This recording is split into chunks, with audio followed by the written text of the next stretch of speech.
No আপনাকে ভুল স্বীকার করতে হবে, মূল ভুল স্বীকার করতে হবে আপনাকে। আপনি ডিজিএফ এর টাকা নিয়ে তারপরে এনসিবির পোলাপানের ন্যাংটা করতে গেছেন, এটা আপনাকে স্বীকার করতে হবে। আপনি শ্বশুরের সম্পত্তির জন্য শ্বশুরের বিরুদ্ধে একটা মিথ্যা এলিগেশন দিচ্ছেন, যেটা ভয়ঙ্কর রকমের একটা খারাপ জিনিস, যেটা লোকটা সহ্য করতে পারেনি।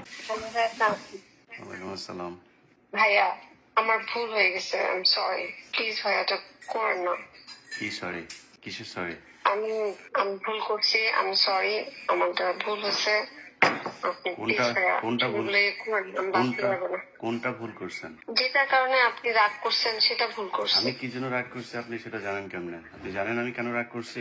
যে ছবিগুলো আপলোড দিচ্ছেন ভাইয়া, কেন প্লিজ আমি আপনার কেন বোনের মতো। কেন দিচ্ছি? আপনি আমার উপরে রাগ করছেন, আমি আপনার আপনার কথাগুলো সাথে কি রেকর্ড করছি। আপনার সাথে কি আমার প্রেমের সম্পর্ক নেই যে আপনার সাথে আমি রাগ মান অভিমান করবো? আপনার সাথে আমার কি কোনো সম্পর্ক আছে? না না না না, আমি বললাম তো আমি আপনার বোনের মতো, বড় বোন বা ছোট বোন যেটাই বলেন। বোনের মতো হইলে কেউ ভাই বোনের কনভারসেশন নিয়ে পাবলিক করে নাকি? আমি আমি আমি 200 বার সরি, আমি সরি বলতেছি ভাই, মাপ চাচ্ছি। কিন্তু কিন্তু ইস্যু আমাকে মাফ করে দেন। কিন্তু ইস্যু ওইটা না।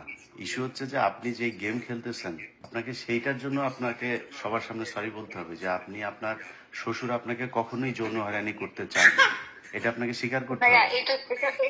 না ভাইয়া, এটা সত্যি কথা। আমি আপনার যত প্রমাণ লাগে আপনি কোনো প্রমাণই দিতে পারেন আপনি না। আমাকে বলেন, আমি আপনি একটার পর একটা আপনি পাঠাবো। কোনো প্রমাণই দিতে পারেন না যে আপনার শ্বশুর আপনাকে যৌন হয়রানি করছে, এটার কোনো প্রমাণ দিতে পারেন না। ভাইয়া আমি আপনাকে ওয়াদা করতেছি লাজ ভাই, আমি আপনাকে ওয়াদা করতেছি, আমি আপনার সাথে আপনাকে এটা নিয়ে আমার related সেভারাল সমস্ত টাইমস আপনার প্রমাণ সাথে আমার দেব। আলাপ হয়েছে, বহুত কনভারসেশন হয়েছে। আপনাকে আমি বারবার জিজ্ঞেস করছি যে আপনি আমাকে, সে যে আপনাকে ব্যাড টাচ করছে, সে আপনাকে বাজে অডিও পাঠাইছে, বা বাজে কোনো কথা বলছে, বাজে টেক্সট করছে, এ কিছু দেন আপনি আপনি কখনই দিতে পারেন নাই। হ্যাঁ, আমি যেটা আপনাকে ওয়াদা করতেছি আমি দিব, আমি সেটা ওয়াদা করতেছি। আপনি এটা থাকলে আপনি এতদিনে আমি সেটা বহুভাবে দিয়ে দিতেন। হ্যাঁ, তো আপনি সেদিন ভাই, আপনার সাথে আমার আমার বাচ্চাগুলো আছে। না লিসেন, আপনার সাথে সেদিন আমার কথা হইলো, আপনাকে আমি বললাম যে আপনার এই বিষয়গুলো নিয়ে আমি আপনারা লাইভে থাকবো, আমরা কথা বলবো। আপনি বললেন যে না, আপনি বহুদিন ধরে আমার সাথে লাইভে আসতে চান। আমি যখন রাজি আপনাকে বললাম, তখন আপনি বললেন যে ওকে আমি পরে আসবো, এখন আসবো না। ব্যাস, এরপরে আপনি আবার ফের কল করলেন, কল করে বললেন যে ভাইয়া আপনি কি আমার কথাগুলো এতক্ষণ রেকর্ড করছেন? আপনি আমার কথাগুলো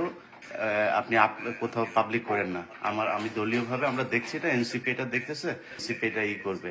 তারপরে আমি কি করছি? তারপরে আমি বলছি যে ওকে ঠিক আছে।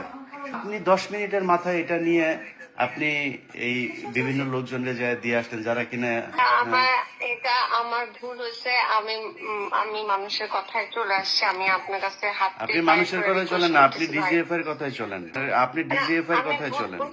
নো আপনাকে ভুল স্বীকার করতে হবে, মূল ভুল স্বীকার করতে হবে আপনাকে। আপনি ডিজিএফ এর টাকা নিয়ে তারপরে এনসিবির পোলাপানের ন্যাংটা করতে গেছেন, এটা আপনাকে স্বীকার করতে হবে। আপনি শ্বশুরের সম্পত্তির জন্য শ্বশুরের বিরুদ্ধে একটা মিথ্যা এলিগেশন দিচ্ছেন, যেটা ভয়ঙ্কর রকমের একটা খারাপ জিনিস, যেটা লোকটা সহ্য করতে পারেনি। এটা স্বীকার করতে হবে আপনাকে। যেটা